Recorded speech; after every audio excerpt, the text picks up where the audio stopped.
Bonjour à tous et bienvenue sur le plateau de Bonjour chez vous pour cette belle dernière émission de la semaine dans laquelle on va vous challenger. Es-tu prêt à payer le prix pour obéir à la direction de Dieu? C'est la question qu'on vous pose aujourd'hui et certains d'entre vous, vous l'avez peut-être déjà fait dans votre vie et d'autres, vous êtes sur le point de le faire ou vous avez décidé de ne pas le faire, vous allez changer d'avis aujourd'hui. Je le déclare. Amen. Amen. Ouais. Comment ça va aujourd'hui? Bien, Frank me disait justement que pour lui, c'était un grand sacrifice aujourd'hui d'être sur ce plateau. Oh, alors là, je suis choquée, Frank. C'est parce que j'ai dû laisser ma femme partir seule. Oh. Et ça a été Ça a été un sacrifice. Un déchirement. On va se revoir dans quelques heures. Mais Il est amoureux, que voulez-vous? Wow! C'est beau. Aujourd'hui, on parle du prix à payer. Il y a des prix un peu plus élevés que ça, Ah, Frank. c'est sûr! Vraiment. Ouais. On le sait d'ailleurs. Et on aura un très beau sémon d'histoire de Frédéric et Nadine Libert que vous avez rencontrés il y a 2 semaines, qui sont venus nous raconter comment eux, justement, ils ont dû laisser derrière eux une carrière, un plan de vie qu'ils avaient planifié longtemps à l'avance pour répondre à l'appel de Dieu. On découvrira ça en fin d'émission. Mais en attendant, on va commencer avec toi, Annabelle. Tu vas payer le prix de la pensée du jour. Ah, il est cher. Il est cher. Allez, on commence tout de suite.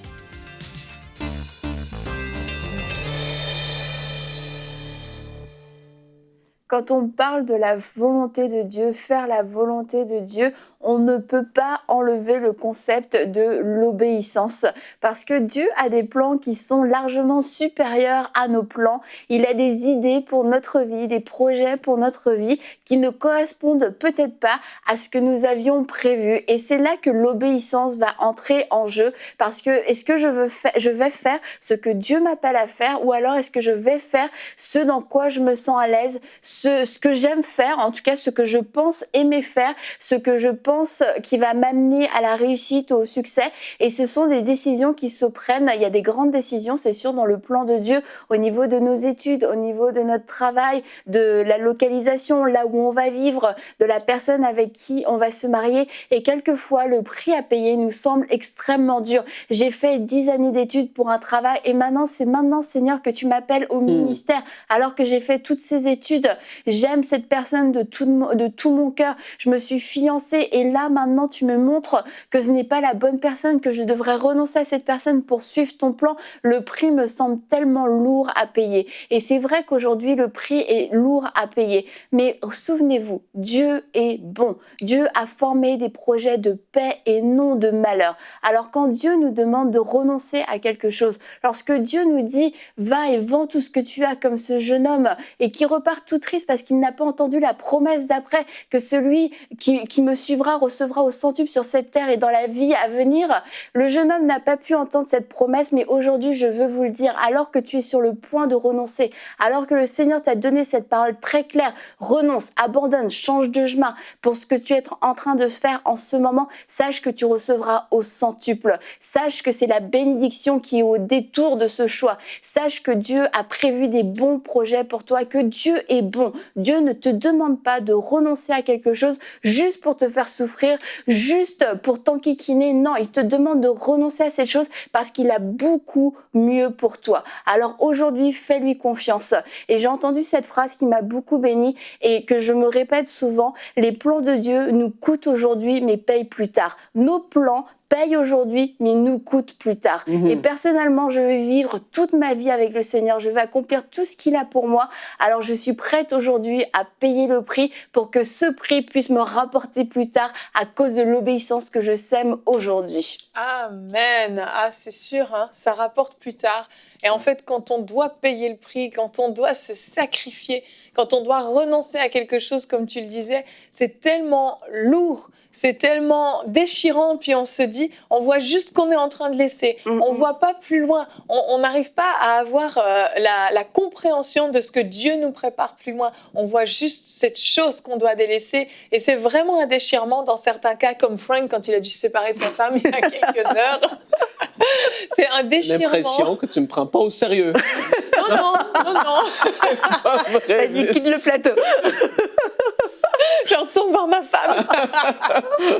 J'aimerais qu'on regarde notre verset du jour tout de suite, qui, je trouve, illustre bien ce dont on parle. Acte 9, au verset 16. « Je lui montrerai moi-même ce qu'il devra souffrir pour moi. » Ça, c'est ce qu'on voit au moment où on doit renoncer. Mais si on regarde le verset précédent, mais le Seigneur lui dit, va, car j'ai choisi cet homme pour me servir. Qu'est-ce qu'il va faire? Il fera connaître qui je suis aux nations étrangères et à leurs rois, ainsi qu'aux Israélites. Waouh! Quand on lit juste le verset 15, on dit, oui, Seigneur! Et le verset 16, je lui montrerai moi-même tout ce qu'il devra souffrir pour moi. Ouais. Ah, finalement, Seigneur, je suis plus sûre. Et c'est ça, c'est qu'il y a une promesse, en fait. Quand Dieu nous demande de renoncer à quelque chose, on a déjà tous, sur ce plateau, déjà dû renoncer au moins à une chose dans notre vie, mais beaucoup plus pour la plupart. Et on sait qu'à ce moment-là, c'était tellement dur. Mais si on regarde aujourd'hui en arrière ce qu'on a laissé, on dit, mais merci Seigneur que j'ai laissé cette chose, cette personne, cette situation, ce travail, peu importe, ce pays même dans certains cas. Merci Seigneur, je suis tellement contente d'avoir obéi parce qu'aujourd'hui, je suis dans tes plans et c'est merveilleux de te servir. Ça change tout en fait. Ben, on n'obéit pas à Dieu pour être populaire, on n'obéit pas à Dieu pour avoir de l'argent, pour être béni. On n'obéit pas à Dieu parce que ça va nous amener à quelque part dans les politiques ou dans quoi que ce soit d'autre. On obéit à Dieu parce qu'on obéit à Dieu. Et c'est tout. Ça, c'est un highlight. On lui obéit parce qu'on lui obéit. On obéit à ses lois qu'il a gravées sur nos cœurs parce qu'on a décidé de faire de lui le Seigneur de notre vie. Et quand le Seigneur dit « bouge, va là », on obéit au Seigneur. Et ça, c'est une mentalité qu'on doit avoir.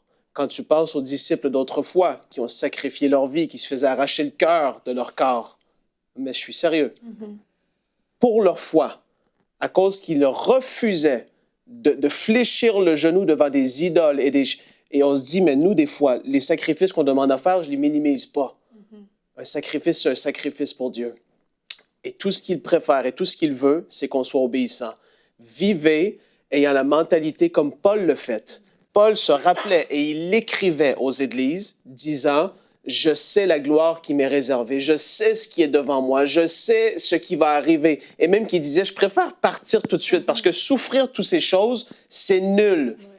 Mais à cause de vous et à cause de l'obéissance qu'il avait envers Dieu, il a dit, je préfère rester sur cette terre et encore supporter quelques afflictions parce que j'ai quelque chose à accomplir. C'est clair. Et ça, c'est extraordinaire. Cette mentalité-là du « je dois faire parce que Dieu m'a demandé et je sais que par la suite, Dieu va m'élever et il va pourvoir à mes besoins et Dieu, dans l'éternité future, va me combler de toutes sortes de choses que je ne peux même pas imaginer », c'est la mentalité avec laquelle on doit marcher. C'est ça. Et tu te dis, ça va coûter là, et ça va payer plus tard, et peu importe le prix qu'on a payé, c'est sûr et certain que Dieu est tellement fidèle, tellement bon, que oui, on va être récompensé, on va être tellement heureux. Ça va être tellement minime. Quand tu penses à des gens qui sont morts à 30, 35, 40 ans pour leur foi, mais qu'est-ce que c'était de vivre encore 30, 40 ans, reniant Jésus, mais étant perdu pour l'éternité, séparé d'avec Dieu, mourant, souffrant dans l'enfer. Je veux dire, les gens, il y en a qui ont saisi tellement la réalité de ce que c'est. Vraiment. Une vie de sacrifice, d'obéissance à Dieu complet. Mais ce qu'il y a, c'est que ces personnes dont tu parles, que ce soit Paul ou d'autres, ils avaient une vision. Ouais. Et c'est vraiment ça. Quand on n'a pas de vision, on ne comprend pas, on voit juste le moment présent, ce qu'on doit quitter, ce qu'on doit délaisser, et puis on ne comprend pas en fait. Mais quand on a une vision plus loin, on arrive à discerner les contours du plan de Dieu pour notre vie, les contours de ce que Dieu a préparé depuis longtemps, les bonnes œuvres qu'il a préparées pour nous.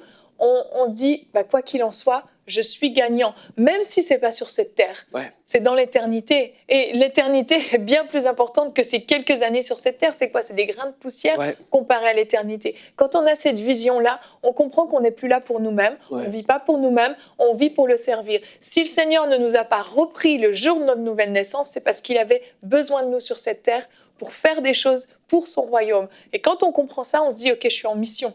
Un soldat, quand on lui dit « change de camp pour aller là-bas », quitte ça, il le fait. Il fait son sac, il prend son sac et il part. Donc nous, on doit avoir cette mentalité-là, cette vision-là, où on voit plus loin que juste le moment qu'on est en train de vivre.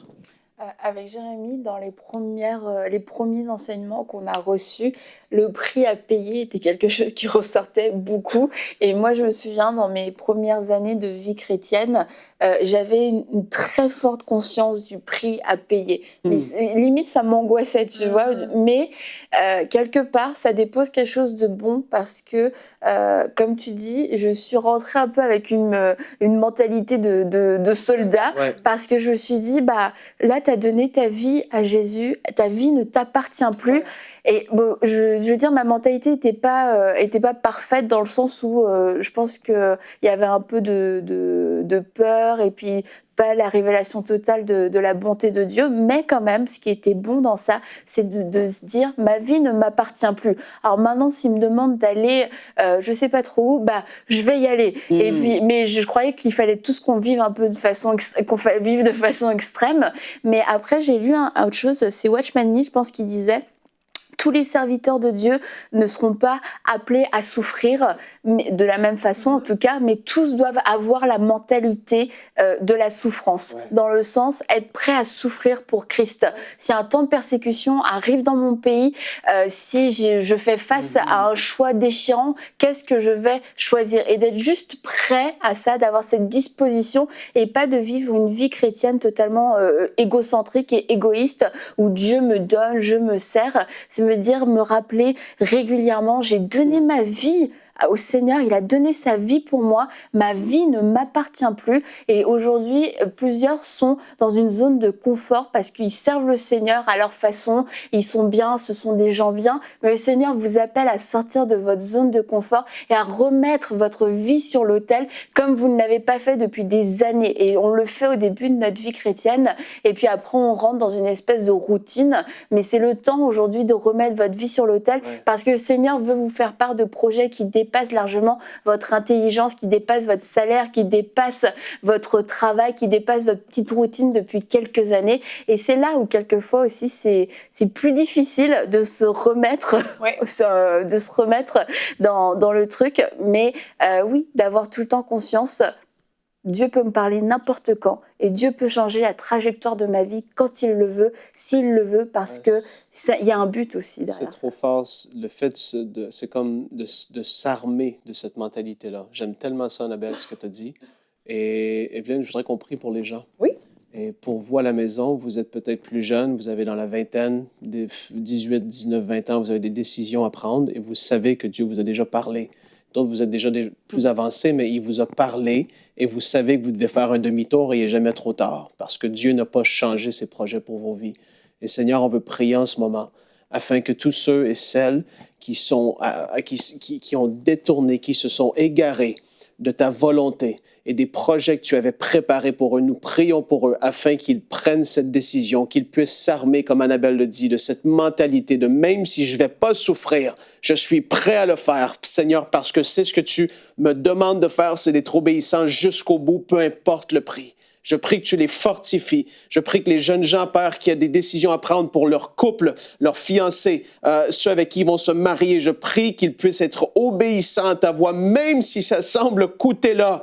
Seigneur, si ce n'est pas la bonne personne à leur côté, ça va tellement leur coûter dans le futur. Nous voulons prier afin qu'ils soient unis pour la vie avec cette personne qui vont pouvoir aller tellement loin pour toi, Seigneur. Au nom de Jésus, nous prions qu'il y ait des décisions radicales par rapport aux études qui sont faites. Ils ont fait leur chemin, ils ont tracé dans leur volonté, dans leur désir personnel, mais tu les avais appelés. Je prie qu'il y ait des reversements de situation, vraiment un 180 par rapport à ces décisions, qu'ils puissent marcher, foncer pour toi. Au nom de Jésus, nous te prions et nous te remercions, Seigneur. Amen. Amen. Amen.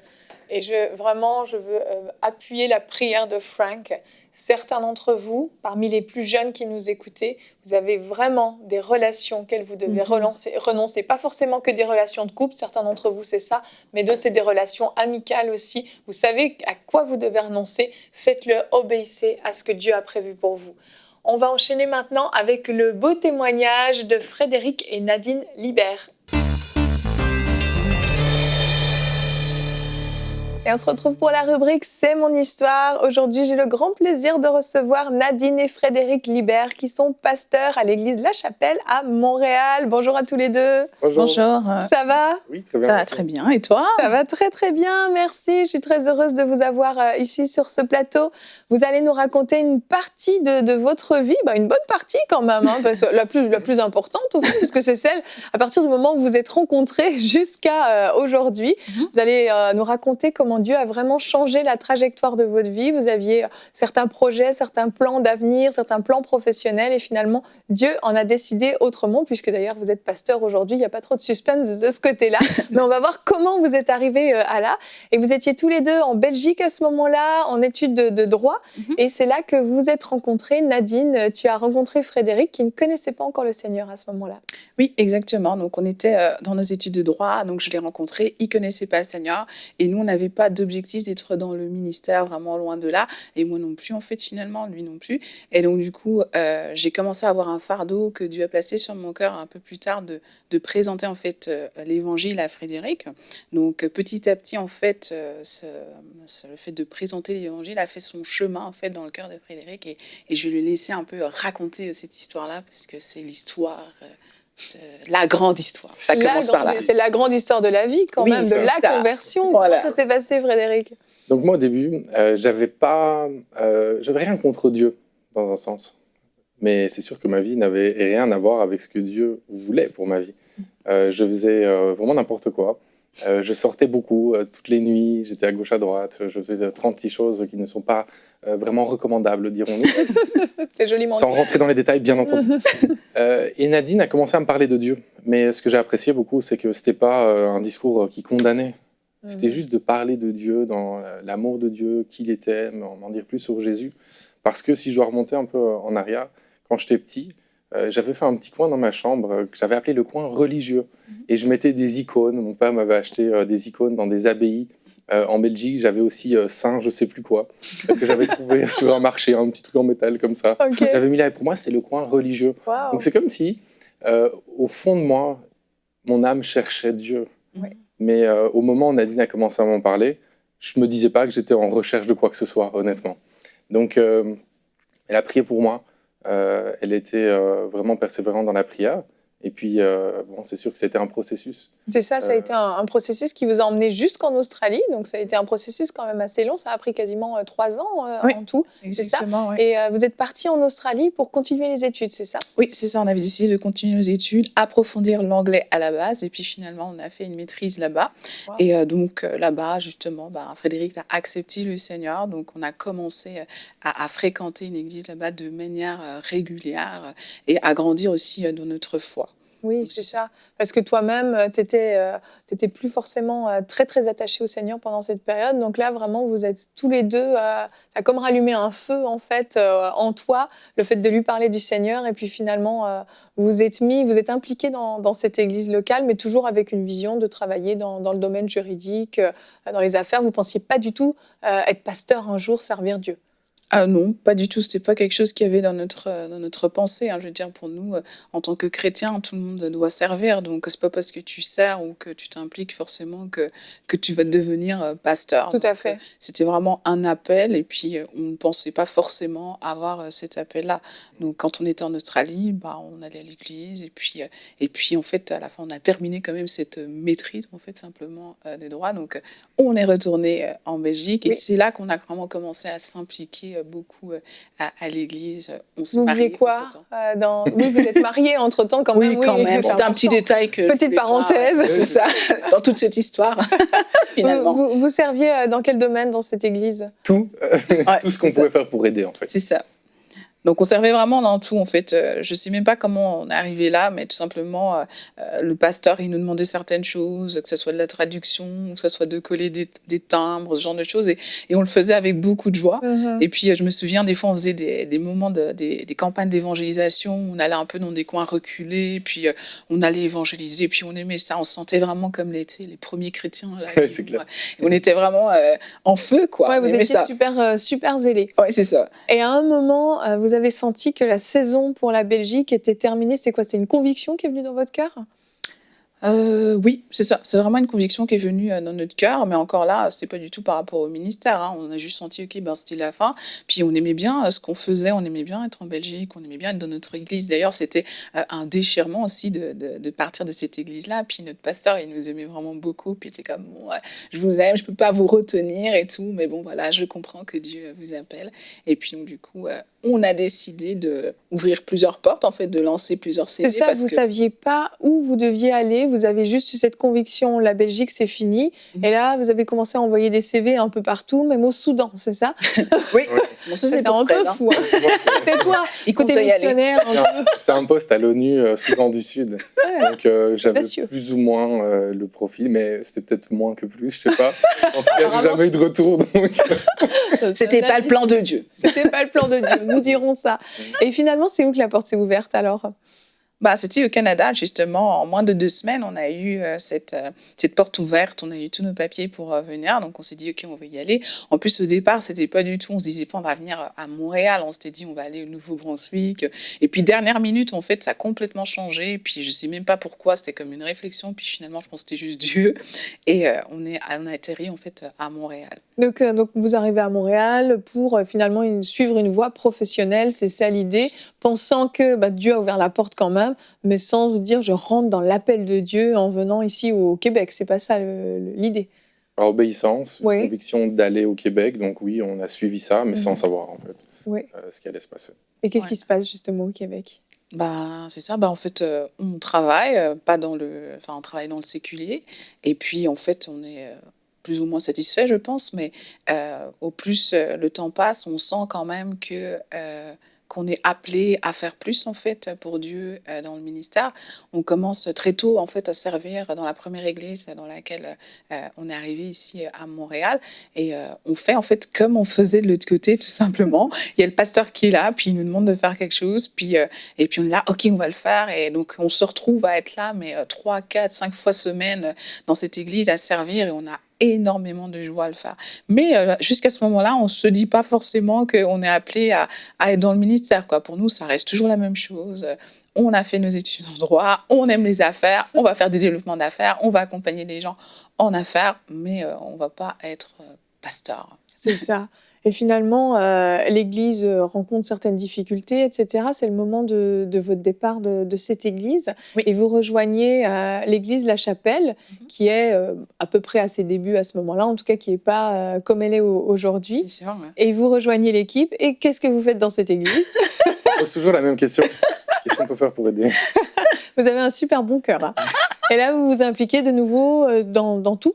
Finalement, dans tout ce que vous pouvez faire. Tout ce que ta main trouve à faire, fais-le. Vous l'avez maîtrisé. C'est oui, ça. je pense que... Bah oui, parce que vraiment, c'était le cœur qu'on avait, quoi. C'était, on n'a pas besoin d'être là où en fait, il n'y a pas de besoin. Mais là où il y a un besoin, on va le faire. Donc, c'était même pas parce qu'on était extraordinaire ou quoi que ce soit. C'était normal, quoi. C'était logique. Ah, il y a un besoin là, on va le faire. Et c'est ce qu'on a commencé à faire, tout simplement. Et que, en fait, je pense qu'on continue à faire, en fait. C'est ça, parce que les besoins ont évolué, finalement. Bien sûr. Oui, tout à fait. Donc, c'est vraiment cette idée de juste servir. Puis, si on voit Jésus, c'est ce qu'il nous a dit. Hein. Il nous a dit qu'on devait être des serviteurs, parce que lui-même, il a servi jusqu'au bout. Il était jusqu'à lui-même offrir sa vie pour nous. Donc, nous, on veut marcher sur cette trace et juste se mettre au service de Dieu. Puis, on sait qu'on ne peut pas dire, oui, on sert Dieu, puis on ne sert pas les hommes. Ouais. Donc, c'est vraiment C'est ça, ce cœur de ministère. dire, voilà, qu'est-ce qu'on peut faire pour aider?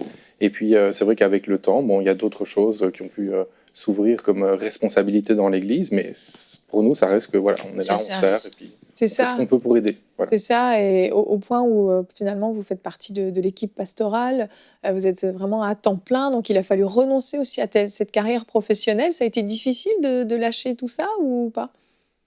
En fait, pour ça, c'était spécial. Ce qui s'est passé, c'était vraiment spécial. Un jour, j'ai reçu cette conviction de Dieu. Dieu me parlait, me disait, j'aimerais que tu prennes plus de temps dans ma présence. Et puis, si tu le fais, tu vas voir. Je vais ouvrir des portes. Je vais te faire voir des choses. Tu ne vas pas en revenir. Ça va être extraordinaire. Et c'est ce que tu as fait? Mais si tu ne le fais pas, c'est ça qui est incroyable dans cette histoire-là. Si tu ne le fais pas, je vais bénir toutes tes entreprises. Tous les projets d'affaires, toutes les choses que tu veux faire, je vais bénir ça. Et c'est là que j'ai vu la main de Dieu, la grâce de Dieu, l'amour de Dieu. Et j'ai pris la décision, bon, je savais quel était le choix qui plaisait à Dieu, c'était de venir dans sa présence, bien sûr. Je dis, ok, je le fais. Le lendemain matin, j'ai eu un coup de fil pour savoir si c'est quelque chose que je considérais de rentrer comme pasteur stagiaire à la chapelle. Donc Dieu vraiment avait préparé ce chemin.